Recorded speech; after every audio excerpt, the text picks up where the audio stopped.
চারিদিকে যা বৃষ্টি শুরু হয়েছে তাতে বাড়িতে বসে থেকে বোর হওয়া ছাড়া আর কোনো উপায় দেখছি না। তো ভাবলাম আজকের এই সময়টা কাটানোর জন্য একটু রান্নাবান্না করি।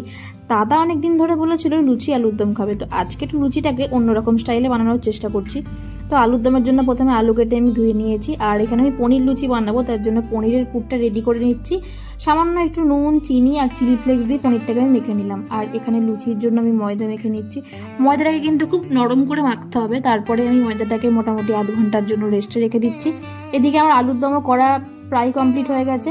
এরপরে মেখে রাখা ময়দা থেকে লেচি কেটে নিয়ে তাতে পনিরের পুর ভরে গোল গোল করে নিতে হবে। আর আমি যেহেতু গোল করতে পারি না, তাই মাকে বললাম সুন্দর করে গোল করে লুচিগুলো বেলে দিতে। আর এদিকে আমি ততক্ষণে রান্নাঘরে চলে এসেছি। কড়াইয়ে তেল গরম করে নিয়ে আমি লুচিগুলো ভেজে নিচ্ছি। দেখেই বুঝতে পারছো লুচিগুলো কত সফট হয়েছিল, কত সুন্দর ফুল ছিল। আর সব থেকে ভালো, পুর ভরা সত্ত্বেও কিন্তু লুচি থেকে একটা পুরো বেরিয়ে যায়নি। আলুর দম তো আমি আগে থেকে করে রেখেছিলাম। তো এরপরে প্লেটটা সাজিয়ে নেওয়ার পালা। একটা একটা করে লুচি আমি এখানে নিয়ে নিচ্ছি।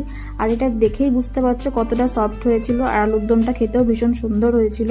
যেহেতু দাদার পছন্দের খাবার ছিল, তাই দাদাকে আসতেই ওর পছন্দের খাবারটা গুছিয়ে সাজিয়ে দিলাম। আর জিজ্ঞাসা করলাম ওর কেমন লেগেছিল। ও বললো ওর নাকি এটা ভীষণ পছন্দ হয়েছে। তো রেসিপিটা